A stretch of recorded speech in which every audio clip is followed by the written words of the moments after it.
ಬೆಳಗಾವಿಯಲ್ಲಿ ಮತ್ತೊಂದು ಹೇಯ ಕೃತ್ಯ ಬೆಳಕಿಗೆ ಬಂದಿದೆ.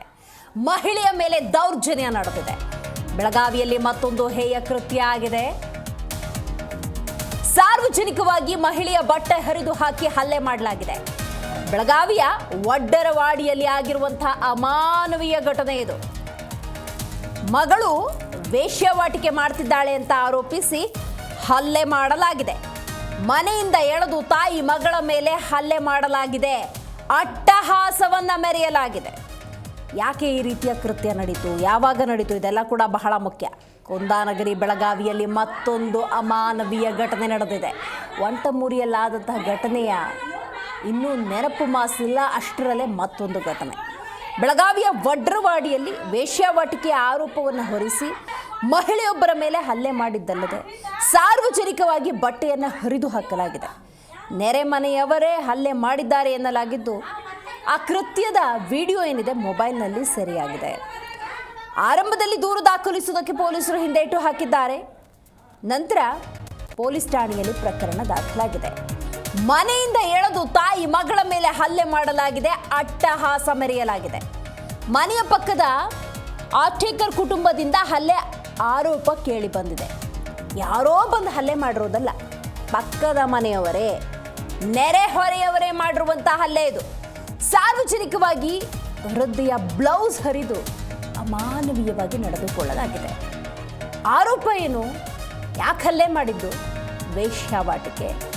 ವೇಶ್ಯಾವಾಟಿಕೆ ಮಾಡ್ತಿದ್ದಾರೆ ಅಂತ ಹೇಳಿ ಅಮಾನವೀಯವಾಗಿ ವರ್ತಿಸಿ ಹಲ್ಲೆ ಮಾಡಲಾಗಿದೆ. ಕಾನೂನು ಅನ್ನೋದಿಲ್ವ?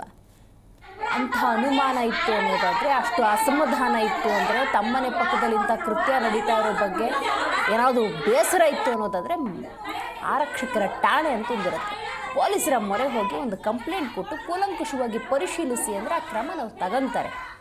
ಇವರಿಗೆ ಯಾರ ಅಧಿಕಾರ ಕೊಟ್ಟಿದ್ದು ನಿಜಕ್ಕೂ ಕೂಡ ಗೊತ್ತಿಲ್ಲ. ಬೆಳಗಾವಿಯಲ್ಲಿ ಮತ್ತೊಂದು ಹೇಯ ಕೃತ್ಯ ಬಯಲಿಗೆ ಬಂದಿರೋದು. ಜೀವ ಭಯವಿದೆ, ರಕ್ಷಣೆ ನೀಡೆಂದು ತಾಯಿ ಮಗಳು ಮನವಿಯನ್ನ ಮಾಡಿಕೊಳ್ತಾರೆ. ಪುಟ್ಟ ಬಾಲಕಿಯ ಜೊತೆಗೆ 4 ವರ್ಷದಿಂದ ವಾಸವಾಗಿದ್ದಾರೆ ಮೂವರು. ನ್ಯಾಯಕ್ಕಾಗಿ 2 ದಿನ ಮಾಳಮಾರುತಿ ಠಾಣೆಗೆ ಅಲೆದರೂ ಕೂಡ ಪೊಲೀಸರು ಸ್ಪಂದಿಸಿಲ್ಲ. ಮನೆಗೆ ನುಗ್ಗಿ ಹಲ್ಲೆಗೈದು ಬಟ್ಟೆ ಹರಿಯುವಂತಹ ದೃಶ್ಯ ಮೊಬೈಲ್ನಲ್ಲಿ ಸೆರೆಯಾಗಿದೆ. ಮೊದಲನೇದಾಗಿ ಪಕ್ಕದ ಮನೆಯವರ ದೌರ್ಜನ್ಯ ಮತ್ತು ಜೀವ ಭಯ ಇದೆ ಅಂತ ಹೇಳಿ ಪೊಲೀಸರ ಮೊರೆ ಹೋದರೂ ಆ ಹಲ್ಲೆಗೊಳಗಾದವರಿಗೆ ನ್ಯಾಯ ಅನ್ನೋದು ಸಿಕ್ಕಿಲ್ಲ, ರಕ್ಷಣೆ ಅನ್ನೋದು ಸಿಕ್ಕಿಲ್ಲ. ಜೀವ ಭಯ ಇದೆ, ರಕ್ಷಣೆ ನೀಡೆಂದು ತಾಯಿ ಮಗಳು ನಿರಂತರವಾಗಿ ಮನವಿ ಮಾಡಿಕೊಂಡ್ರೂ ಕೂಡ ಯಾವುದೇ ರೀತಿಯ ಪ್ರಯೋಜನ ಅನ್ನೋದಾಗಿಲ್ಲ. ಪುಟ್ಟ ಬಾಲಕಿ ಜೊತೆ ಕಳೆದ 4 ವರ್ಷದಿಂದ ಮೂವರು ಆ ಮನೆಯಲ್ಲಿ ವಾಸ ಇರ್ತಾರೆ. ನ್ಯಾಯಕ್ಕಾಗಿ 2 ದಿನ ಮಾಳಮಾರುತಿ ಠಾಣೆಗೆ ಅಲೆದರೂ ಕೂಡ ಪೊಲೀಸ್ನವರು ಸರಿಯಾದಂತಹ ಸ್ಪಂದನೆಯನ್ನು ಕೊಟ್ಟಿಲ್ಲ.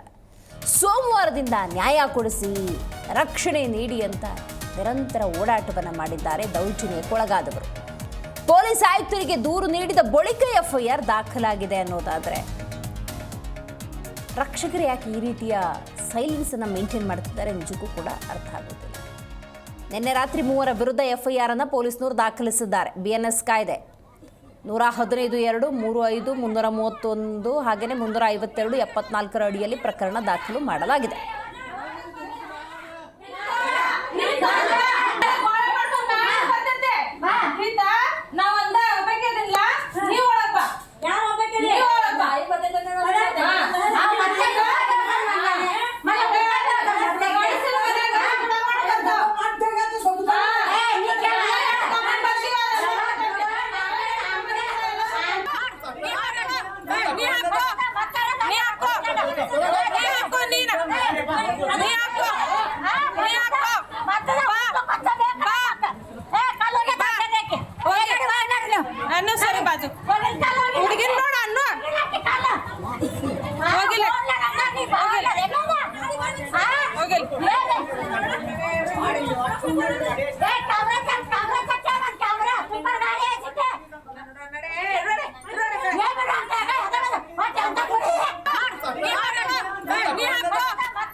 ಅಂದ್ರೆ ನಮ್ಮ ಮಗಳ ಗಂಡಿಲ್ದಾಕ್ಯದಾಳ್ರಿ 2 ಮಕ್ಳು ಅದಾವೆ.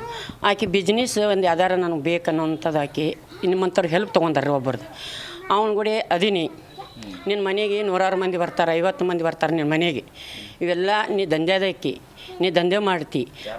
ಈ ಒನ್ಯಾನ ಮಂದಿ ಎಲ್ಲ ರೀ ಅವ್ರ ಮೀಟಿಂಗ್ ಆಗೈತಿ, ಜಾಗ ಸಲ ಮೀಟಿಂಗ್ ಮಾಡಿದ್ದಾರೆ. ಅದನ್ನು ಇವೆಲ್ಲ ಗನಸರು ಹೆಂಗಸರು ರೋಡಿಗೆ ನಿಂತು ಮಾತಾಡಿ ಇದನ್ನೆಲ್ಲ ಇಲ್ಲಿ ಫೈನಲ್ ಮಾಡ್ಕೊಂಡು ಆಕಿನ ಜಗ್ಗಿ ಬಡಿರಂತ. ನಮ್ಮ ತಂಗಿನ ಪೈಲ ಬಡಿದ್ರಿ ಜಗ್ಗಿ. ನಮ್ಮ ತಂಗಿನ ಹುಡುಗಿನ ಸುದಕ್ಕೆ ಬಡಿದ್ರಿ, ಹುಡುಗಿನ ಸುಗೆ ಬಡಿದ್ರಿ. ಇಲ್ಲಿ ಒನ್ಯಾಗ ನಮ್ಮ ಆಕೆ ಬಡ್ದಾಡಿ, ಅವಾಗ ಜಗಳಕ್ಕೆ ಬಂದು ಆಕೆ ಬಡ್ದಾಡ್ರಿ. ಆಕೆ ಇಂದ್ರ ಅಷ್ಟಕರ್ ಆಕೆ ಹಿಡ್ದಿದ್ದು ನೀವು ಆತ್ರಿ. ಎಲ್ಲರೂ ಕೂಡಿ ಒಳಗಿದ್ದದ ಮನುಷ್ಯನ ತೊಗೊಂಡು ಹೋಗಿ ನಮ್ಮ ಮಗಳನ್ನ ಬಡ್ದ್ರಿ. ಮಗಳನ್ನ ಬಡ್ದು ತಂಗಿನ ಬಡ್ದ್ರು. ಎಲ್ಲ ಬಡದು ರಕ್ತ ಮಾಡಿ ಕುದ್ಲ ಹಿಡಿದು ಸಾಕಟ್ಟು ಮಾಡಿದಾರೆ ರೀ ಅವ್ರು. ನಮ್ಮ ತಂಗಿನ ಮಂಗಳವಾರ ಬಡ್ದ್ರಿ. ಮಂಗಳವಾರ ಕಂಪ್ಲೀಟ್ ಕೊಟ್ಟಿದ್ದೀವಿ ರೀ. ಕಂಪ್ಲೀಟ್ ಬರ್ಕೊಂಡ್ರಿ. ಪೊಲೀಸರು ಇಲ್ಲಿ ಬರಲಿಲ್ಲ. ಬರ್ಲಾರ ಕಿಚ್ಚಿಗೆ ಪೊಲೀಸರಿಗೆ ಕಂಪ್ಲೀಟ್ ಕೊಟ್ಟಿದ್ದಾರೆ, ಕೊಡ್ರಿ ಯಾರು ಏನು ಮಾಡ್ತಾರಂತ ಅಂದ್ರಿ. ಅಂದು ಅವರೆಲ್ಲ ಮೀಟಿಂಗ್ ಮಾಡ್ಕೊಂಡು ನಮ್ಮ ಹುಡುಗಿನ ಜಗ್ಗಿ ಬಡ್ದ್ರಿ. ಇಲ್ಲಿಂದ ಹಿಡಿದು ಅಲ್ಲಿಂದ ಅಲ್ಲಿ ಮಟ್ಟ ಕುದ್ಲ ಹಿಡಿದು ಎಲ್ಲ ಒಬ್ಬರು ಜಗ್ಗಿ ಕೊಡೋರಿ. ಅವರೆಲ್ಲರೂ ಕೂಡಿ ಗುಂಪಾಗಿ ಬಡ್ದಾರ್ರಿ. ಗುಂಪಾಗಿ ಬಡ್ದಾರ್ರಿ. ನಾ ಪುನಾದಾಗಿಂದ ಇದರದಿಂದ ಬಂದೇನೆ ರೀ. ನಾ ಮುಂಜಾನೆ ತಲೆಗೆಲ್ಲ ಗುಬಿಟ್ಟಾಗಿದ್ದಾರೆ. ಚೆಕಿಂಗ್ ಮಾಡ್ಕೊಂಡು ಬಂದೆವು. ಮೂಗು ಪೆಟ್ಟು ಹೊಡೆದಾರ್ರಿ. ರಗದ ಪೆಟ್ಟು ಆದ್ರೆ ಇದು ಬಾದೂರು ಹೋಗ್ತೈತೆ ಅಂತ ಮೂಗು ಪೆಟ್ಟು ಹೊಡೆದಾರ್ರಿ ಎಲ್ಲರ ಮೇಲೆ.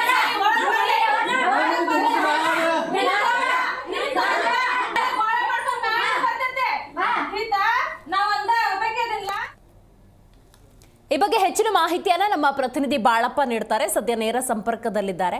ಬಾಳಪ್ಪ, ಏನಿದು ಪ್ರಕರಣ? ಯಾಕೆ ಆ ವೃದ್ಧ ಹೆಣ್ಣುಮಗಳ ಮೇಲೆ ಪಕ್ಕದ ಮನೆಯವರು, ನೆರೆಹೊರೆಯವರು ಈ ರೀತಿ ಹಲ್ಲೆಯನ್ನು ನಡೆಸಿರೋದು? ಮತ್ತು ಕಂಪ್ಲೇಂಟ್ ಯಾಕೆ ತಗೊಂಡಿಲ್ಲ? ಪೊಲೀಸ್ನವರು ಯಾಕೆ ಕ್ರಮಕ್ಕೆ ಮುಂದಾಗಿಲ್ಲ ಅಂತ? ಏನು ಪ್ರಮುಖವಾಗಿ ಪ್ರಕರಣ ಮಳೆಯನ್ನು ಒಂದು ಬಟ್ಟೆ ಬಿಚ್ಚಿ ಹೊಡೆಯುವಂತ ಕೆಲಸ ಮಾಡ್ತಾರೆ ಪಕ್ಕದ ಮನೆಯವರು. ನೀನು ವೈಸಾವಟಿಕೆ ಮಾಡ್ತಾ ಇದ್ಯಾ, ನಿನ್ನ ಮನೆ ಹತ್ರ 50 ಜನರು ಸುಮಾರು ಬಂದು ಹೋಗ್ತಾರೆ ಹೀಗಾಗಿ ಅಂತ ಏನೊಂದು ಆರೋಪದ ಅಡಿಯಲ್ಲಿ ಏನು ವೃದ್ಧೆ ಮನೆ ಬಿಡಿಸುವ ಸಲುವಾಗಿ ಪಕ್ಕದ ಮನೆಯವರು ಅವ್ರ ಮೇಲೆ ಒಂದು ಹಲ್ಲೆ ಮಾಡುವಂತ ಕೆಲಸ ಮಾಡ್ತಾ ಇದ್ದಾರೆ. ಇದಕ್ಕೆ ಸಂಬಂಧಪಟ್ಟಂತೆ ವೃದ್ಧೆ ಮಕ್ಕಳನ್ನು ಕರೆದುಕೊಂಡು ಪೊಲೀಸ್ ಠಾಣೆ ಮೆಟ್ಲು ಕೂಡ ಇರ್ತಾರೆ. ಮಹಾಳಮಾರ್ತಿ ಠಾಣೆಯಲ್ಲಿ ಪ್ರಕರಣ ದಾಖಲಿಸಿಕೊಳ್ಳಲು ಹಿಂದೇಟು ಹಾಕ್ತಾರೆ. 2 ದಿನ ಕಳೆದ್ರು ಪ್ರಕರಣ ದಾಖಲು ಮಾಡಿಕೊಳ್ಳದೆ ಒಂದು ಬೇಜವಾಬ್ದಾರಿಯನ್ನು ತೋಡ್ತಾರೆ. ಹೀಗಾಗಿ ವೃದ್ಧೆ ಪೊಲೀಸ್ ಆಯುಕ್ತರಿಗೆ ಭೇಟಿ ಮಾಡಿ ಒಂದು ಮನವಿಯನ್ನು ಮಾಡಿಕೊಂಡ ನಂತರ ಆ ನಂತರ ಮಾಳಮಾರುತಿ ಪೊಲೀಸ್ ಠಾಣೆ ಪ್ರಕರಣ ದಾಖಲಿಸಿಕೊಳ್ತಾರೆ. ಹೀಗಾಗಿ ನೊಂದ ಮಹಿಳೆಗೆ ರಕ್ಷಣೆ ಬೇಕಂತ ಈಗಾಗಲೇ ಪೊಲೀಸ್ ಠಾಣೆ ಮೆಟ್ಟಲೇರಿ ಪ್ರಕರಣ ಕೂಡ ದಾಖಲಾಗಿದೆ. 3 ಜನ ಆರೋಪಿಗಳನ್ನು ಬೆಳಗಾವಿ ಪೊಲೀಸರು ಅರೆಸ್ಟ್ ಮಾಡುವಲ್ಲಿ ಆಯುಕ್ತರ ಆದೇಶದ ಮೇರೆಗೆ ಮಾಳಮಾರುತಿ ಪೊಲೀಸ್ ಠಾಣೆಯಲ್ಲಿ ಪ್ರಕರಣ ದಾಖಲಿಸಿಕೊಂಡು 3 ಆರೋಪಿಗಳನ್ನು ಅರೆಸ್ಟ್ ಮಾಡುವಲ್ಲಿ ಮುಂದಾಗ್ತಾರೆ. ಇನ್ನೂ ಕೂಡ ವಿಚಾರಣೆ ನಡೆದಿದೆ. ಯಾಕಂದ್ರೆ ಆ ವೃದ್ಧ ಮಹಿಳೆ 3 ಮಕ್ಕಳನ್ನು ಕರೆದುಕೊಂಡು ಒಂದು ಜೀವನವನ್ನು ನಡೆಸುತ್ತಾ ಇದ್ದಾಳೆ. ಅದಕ್ಕೆ ಸಂಬಂಧಪಟ್ಟಂತೆ ಪಕ್ಕದ ಮನೆಯವರನ್ನು ಹೊರಗಡೆ ಕಳಿಸ್ಬೇಕನ್ನುವ ಹಿನ್ನೆಲೆಯಲ್ಲಿ ಒಂದು ಹಲ್ಲೆ ಮಾಡುವಂತ ವಿಚಾರ ತಿಳಿದು ಬಂದಿದೆ. ಬಾಳಪ್ಪ, ಈಗ ಹಲ್ಲೆಗೆ ಒಳಗಾದವರ ವಿಚಾರಕ್ಕೆ ಬರೋದಾದ್ರೆ ಅವ್ರು ಯಾರು, ಎಷ್ಟು ವರ್ಷದಿಂದ ಅಲ್ಲಿದ್ದಾರೆ, ಮತ್ತು ಅವ್ರ ಜೀವನಕ್ಕೆ ಆದಾಯ ಅನ್ನೋದೇನು? ಯಾಕೆಂದ್ರೆ ಇವ್ರ ಮೇಲೆ ವೇಶ್ಯಾವಾಟಿಕೆಯ ಗಂಭೀರ ಆರೋಪ ಇರೋದ್ರಿಂದಾಗಿ ಸಹಜವಾಗಿ ಆರೋಪಕ್ಕೆ ಅವರ ಉತ್ತರ ಏನು ಅಂತ? ಅವರು ಈಗ ಪ್ರಮುಖವಾಗಿ ವೃದ್ಧೆ ವೃದ್ಧೆ ಯಾವುದೇ ಒಂದು ಕೂಲಿಯನ್ನು ಮಾಡಿಕೊಂಡು ಮಕ್ಕಳನ್ನು ಸಾಕುವಂತ ಕೆಲಸ ಮಾಡ್ತಾರೆ. ಬಹುದಿನಗಳಿಂದ ಅಲ್ಲೇ ಅವಳು ವಾಸವಾಗಿರುತ್ತಾಳೆ. ಅವಳ ಬೆಳವಣಿಗೆ ನೋಡಕ್ಕಾಗಲ್ಲದೆ ಅಲ್ಲಿಯ ಸ್ಥಳೀಯರು ಅವಳನ್ನು ಹೊರ ಹಾಕು ಈ ಒಡ್ಡರ್ ಓಣಿಯಿಂದ ಹೊರಗೆ ಹಾಕಬೇಕು ಅನ್ನೋ ಹಿನ್ನೆಲೆಯಲ್ಲಿ ಅಲ್ಲಿಯ ಸ್ಥಳೀಯರು ಅವಳ ಮೇಲೆ ಒಂದು ಹಲ್ಲೆ ಮಾಡುವಂತ ಕೆಲಸ ಮಾಡ್ತಾರೆ. ಒಳಗಡೆಯಿಂದ ಹೊರಗಡೆ ತಂದು ಒಂದು ಬಟ್ಟೆ ಬಿಚ್ಚಿ ಹೊಡೆಯುವಂತ ಕೆಲಸ ಮಾಡ್ತಾರೆ. ಇದು ಪ್ರಕರಣ ಗಂಭೀರವಾಗಿ ಪರಿಗಣಿಸುವುದಾದ್ರೆ ಬೆಳಗಾವಿ ಪೊಲೀಸರು ಇದಕ್ಕೆ ನೆಗ್ಲಿಜೆನ್ಸಿ ಮಾಡಿರ್ತಾರೆ. ಅದನ್ನ ಸಂಬಂಧಪಟ್ಟ ಆಯುಕ್ತರು ಕೂಡ ಇದಕ್ಕೆ ಒಂದು ಮನವಿ ಮಾಡಿದ ನಂತರ ಅವರ ಮೇಲೆ ಪ್ರಕರಣ ದಾಖಲಿಸಿಕೊಂಡು ಒಂದು ಪ್ರಕರಣವನ್ನು ತನಿಖೆಯಲ್ಲಿ ಇಟ್ಟಿದ್ದಾರೆ. ಯಾವ ಕಾರಣಕ್ಕಾಗಿ ಅವ್ರನ್ನು ಹೊಡೆದಿದ್ದಾರೆ ಅನ್ನೋ ಆರೋಪಿಗಳನ್ನು ವಿಚಾರಣೆ ಕೂಡ ಮಾಡ್ತಾ ಇದ್ದಾರೆ. ನೀವು ವಿಚಾರಣೆ ಮುಖಾಂತರ ತಿಳಿದು ಬರಬೇಕು ದಿವಸರಿ. ಬಾಳಪ್ಪ, ಈಗ ನೆರೆಹೊರೆಯ ಹೆಂಗಸರೇ ಹೋಗಿ ಇವ್ರ ಮೇಲೆ ಹಲ್ಲೆ ಮಾಡಿರೋದಾ ಅಥವಾ ಪುರುಷರು ಅಕ್ಕಪಕ್ಕದವ್ರು ಹೋಗ್ಬಿಟ್ಟು ಇವ್ರ ಮೇಲೆ ಹಲ್ಲೆ ಮಾಡಿದ್ದಾರಾ? ಇದ್ರ ಬಗ್ಗೆ ಏನಿದೆ ಡೀಟೇಲ್ಸ್? ಅಕ್ಕಪಕ್ಕದಲ್ಲಿ ಇರ್ತಕ್ಕಂಥ ಹೆಣ್ಣು ಮಕ್ಕಳು ಮತ್ತು ಪುರುಷರು ಸೇರಿ ಈ ವೃದ್ಧೆ ಮೇಲೆ ಒಂದು ಹಲ್ಲೆ ಮಾಡುವಂತ ಕೆಲಸ ಮಾಡ್ತಾರೆ. ಯಾಕಂದ್ರೆ ಪ್ರಮುಖವಾಗಿ ಅಲ್ಲಿ ನೀವು ನೋಡ್ತಾ ಇರ್ಬೋದು ದೃಶ್ಯದಲ್ಲಿ ಸುಮಾರು ಜನ ಗಂಡ್ಮಕ್ಳು ಮತ್ತು ಹೆಣ್ಮಕ್ಳು ಸೇರಿ ಆ ಮಹಿಳೆಯ ಮೇಲೆ ಬಟ್ಟೆ ಹರಿದು ಒಂದು ಹಲ್ಲೆ ಮಾಡುವಂತ ಕೆಲಸ ಮಾಡ್ತಾರೆ. ಇದಕ್ಕೆ ಮಹಿಳೆ ಬಹಳಷ್ಟು ನೊಂದ್ಕೊಂಡಿರ್ತಾಳೆ. ವೃದ್ಧೆಗಳು ನೊಂದ್ಕೊಂಡು ಅಲ್ಲಿಯ ಸ್ಥಳೀಯರ ಸಹಾಯದಲ್ಲಿ ಒಂದು ಪೊಲೀಸ್ ಠಾಣೆ ಮೆಟ್ಲ ಇರುವಂತ ಕೆಲಸ ಮಾಡ್ತಾಳೆ. ಪೊಲೀಸರು ಯಾವುದೇ ತರ ರಕ್ಷಣೆ ನೀಡುವಲ್ಲಿ ಹಿಂದೇಟು ಹಾಕುವಲ್ಲಿ ಅವಳು ಮತ್ತೆ 2 ದಿನ ಕೂಡ ಪೊಲೀಸ್ ಠಾಣೆಯಲ್ಲಿ ಸೋಮವಾರದಿಂದ ಪೊಲೀಸ್ ಠಾಣೆ ಕೆಲದ್ರು ಕೂಡ ಪೊಲೀಸರು ಅವಳ ಕಡೆ ತಿರುಗಿ ಕೂಡ ನೋಡಲ್ಲ. ಹೀಗಾಗಿ ಮಹಿಳೆಗೆ ಏನು ರಕ್ಷಣೆ ಬೇಕಂತ ಈಗಾಗಲೇ ಸ್ಥಳೀಯರಿಗೆ ಸ್ಥಳೀಯ ಮುಖಂಡರು ಕೂಡ ಒತ್ತಾಯ ಮಾಡಿದ್ದಾಳೆ. ನನಗೆ ಬದುಕೋಕೆ ಒಂದು ಏನು ಸಹಾಯವಾಗಬೇಕು ಮತ್ತೆ ಇವರಿಂದ ನಂಗೆ ರಕ್ಷಣೆ ಬೇಕನ್ನುವ ನಿಟ್ಟಿನಲ್ಲಿ ಬೇಡಿಕೊಂಡಿದ್ದಾಳೆ. ಹೀಗಾಗಿ ಮಹಿಳೆಗೆ ಏನು ಸುಮಾರು ವರ್ಷಗಳಿಂದ ಅಲ್ಲೇ ಒಂದು ಕೂಲಿ ಮಾಡಿಕೊಂಡು ಬದುಕುವಂತ ಕೆಲಸ ಮಾಡ್ತಿದ್ದು, ಅದ್ರ ಮ್ಯಾಗ ವೈಶಾವಟಿಕೆ ಆರೋಪ ಕೇಳಿ ಬಂದಿದೆ. ಹೀಗಾಗಿ ಅದನ್ನು ಕುಲಂಕುಷವಾಗಿ ಪೊಲೀಸರು ಕೂಡ ತನಿಖೆ ನಡೆಸಿದ್ದಾರೆ. ದೇವಶ್ರೀ, ಥ್ಯಾಂಕ್ ಯು ಬಾಳಪ್ಪ ಮಾಹಿತಿಗಾಗಿ.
ಜಿ ಕನ್ನಡ ನ್ಯೂಸ್ ಈಗ ನಿಮ್ಮ ಮನೆಯಲ್ಲೇ ನೋಡಿ.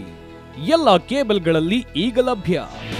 ನಿಮ್ಮ ನೆಚ್ಚಿನ ಜಿ ಕನ್ನಡ ನ್ಯೂಸ್ ಈಗ ಸನ್ ಡೈರೆಕ್ಟ್ ನಲ್ಲಿ number 292, Tata play number 1664, Jio TV number 1334, NXT digital number 30, in cable number 30, city networks 51, U digital number 162, GTPL number 17, Rockline telecommunications number 42, Shri Basaveshwara cable number 168, rural cable network 60, Vinayaka digital 57, Abhishek cable 821, city channel 53, Siddeshwara cable network 57, V4 digital Infotech 628, Surya digital networks 53, Gajanan digital number 836, Malnad infotech private limited number